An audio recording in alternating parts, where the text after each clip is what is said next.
Hello बच्चों, देखिए आपका ये चैप्टर है प्रकाश का ध्रुवण।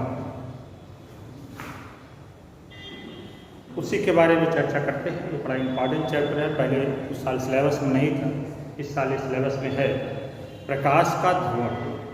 देखिए प्रकाश को अभी तक ये माना जाता था, या जिस अंदर पहले भी इसमें पढ़ाया गया है, उसमें प्रकाश की जो प्रकृति मानी जाती थी, वास्तव में पहले माना जाता था कि प्रकाश एक अनुदैर्घ्य तरंग है। परंतु प्रायोगिक अध्ययनों से यह पता चला है कि प्रकाश की जो प्रकृति होती है वो अनुप्रस्थ होती है। जिस तरंगों के प्रकार में आपको दो चीज़ें बताई गई होंगी, अनुप्रस्थ तरंग और अनुदैर्घ्य तरंग। अनुप्रस्थ तरंग अनुदैर्घ्य तरंग में क्या होता है कि उसमें माध्यम के जो कण होते हैं वो तरंग संचरण की दिशा के समांतर कंपन करते हैं। अगर तरंग ऐसे जा रही है तो उसके कंपन इस तरह कंपन करेंगे।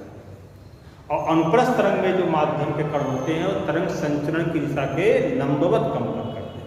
और ये भी आप जानते होंगे कि प्रकाश विद्युत चुंबकीय तरंग है, तो उसमें प्रकाश जो होता है, जितनी भी विद्युत चुंबकीय तरंगें होती हैं सबकी प्रकृति अनुप्रस्थ होती है।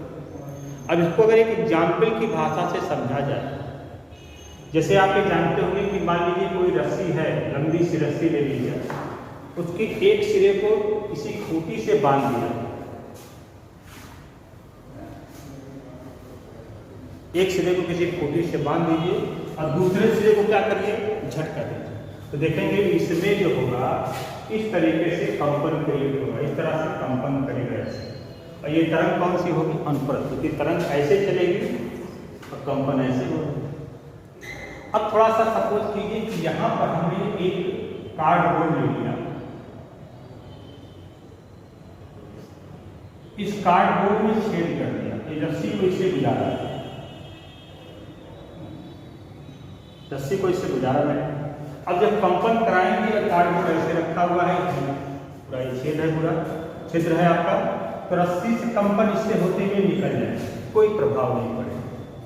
परंतु अगर इस कार्डबोर्ड को, ये जो सीट आपने रखा है, इसको अगर थोड़ा सा तिरछा कर दें तो देखेंगे कंपन यही रुक जाएगा, आगे नहीं जाएगा। ये अनुप्रस्थ तरंग होने का प्रमाण है। अगर ये मान लीजिए अनुदैर्घ्य होता तो रस्सी को इसको करने पर मान लिया ऐसे होता, इस तरह से होता, तो ये कंपन ऐसे हो रहा है तो निकल जाता, ऐसे होता अगर, ध्यान दीजिए, अगर ऐसे होता तो इस तरह अगर है तो निकल जाएगा, पर अगर इसको ऐसे घुमा दे तो ये देखिए कंपन आगे नहीं बढ़ता। पर अगर अनुदैर्घ्य तरंग होता तो किसको किसी भी दिशा में करते तो कंपन, जो कि समांतर कंपन होते हैं, तो छिद्र से वैसे निकल जाते हैं, किसी भी स्थिति में रहते। आ रहा मेरी बात समझ में? तो प्रकाश की जो प्रकृति होती है वो वास्तव में अनुप्रस्थ होती है। अब इसको कैसे प्रमाणित किया गया है, इसके लिए क्रिस्टल का उपयोग किया था। उस क्रिस्टल का नाम है टूरमैलीन।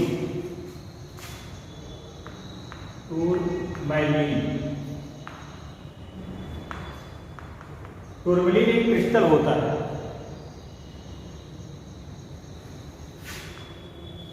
उसी से इसका प्रमाण दिया गया कि वास्तव में जब टूरमैलीन क्रिस्टल एक पारदर्शी क्रिस्टल है, उसकी आकृति आपका नियत होती है इस तरह से,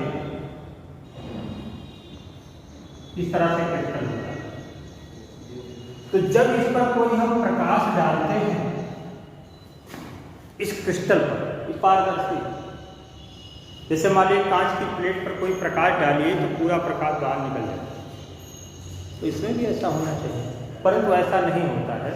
जब प्रकाश किरण या प्रकाश पुंज जब किसी टूरमैलीन क्रिस्टल से पर आपतित होता है तो निर्गत प्रकाश की तीव्रता पहले से कम हो जाती है। निर्गत प्रकाश की तीव्रता जो होती है पहले से क्या हो जाती है, कम, यानी यहाँ जब तीव्रता ज़्यादा है और जब प्रकाश बाहर निकलेगा तो उसकी तीव्रता जो होती है कम हो जाती है। इसका कारण क्या दिया गया है कि प्रकाश की जो प्रकृति मैंने कहा वो अनुप्रस्थ होती है। तो प्रकाश जितना, ऐसे माने किसी प्रकाश की प्रकृति अनुप्रस्थ होती है, उसमें जो कंपन होते हैं, उसके जो कंपन होते हैं, उस कंपन को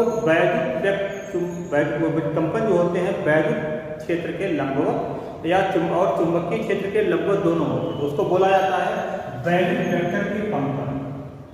यानी इसके जो कंपन होते हैं प्रकाश संचरण की दिशा, इसके कंपन को कंपन ना कहकर क्या बोलते हैं, वैद्युत वेक्टर के कंपन या चुंबकीय वेक्टर के कंपन। आपकी किताब में वैद्युत वेक्टर के कंपन ही लिखा होगा।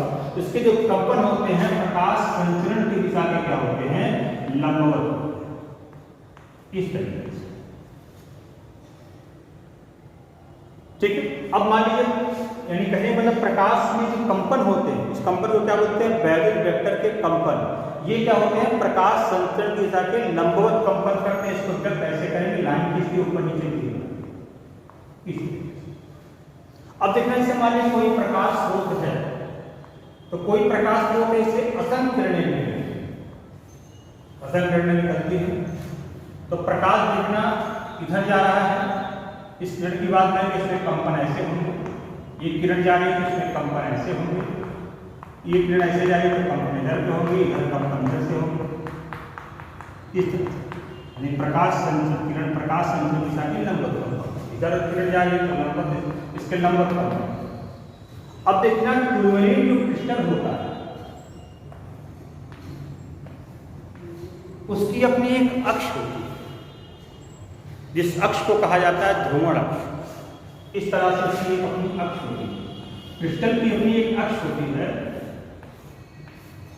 तो देखना, तो जब प्रकाश इस टूरमैलीन क्रिस्टल पर आपतित होता है तो क्रिस्टल केवल उन्हीं किरणों को पारगमित करता है जिसके वैद्युत वेक्टर के कंपन इसकी ध्रुवण अक्ष के समांतर हो, जिसके वैद्युत वेक्टर के कंपन क्या हो, इसकी ध्रुवण अक्ष के क्या हो, समांतर हो।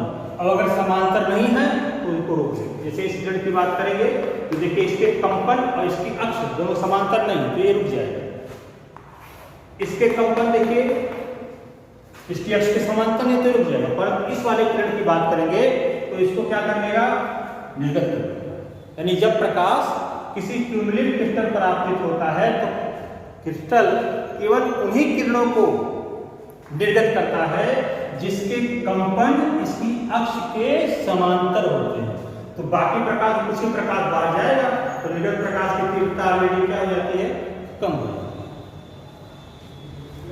तो ये प्रकाश के अनुप्रस्थ प्रकृत होने का प्रमाण है कि प्रकाश जब किसी टूरमैलीन क्रिस्टल से गुजरता है, आपतित होता है तो निर्गत प्रकाश की तीव्रता कम हो जाती है। अब देखना जो प्रकाश हमने इस पर आपतित किया उस प्रकाश को कहते हैं साधारण प्रकाश, या इसका एक नाम और है जिसको कहते हैं आध्रुवित प्रकाश, अनपोलराइज्ड लाइट।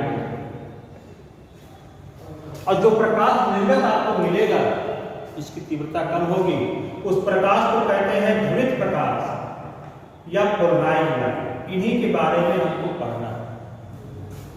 और प्रकाश अध्रुवित प्रकाश को ध्रुवित प्रकाश में कन्वर्ट करने की जो प्रक्रिया होती है इस घटना को कहते हैं प्रकाश का ध्रुवण, जो हमारा चैप्टर है।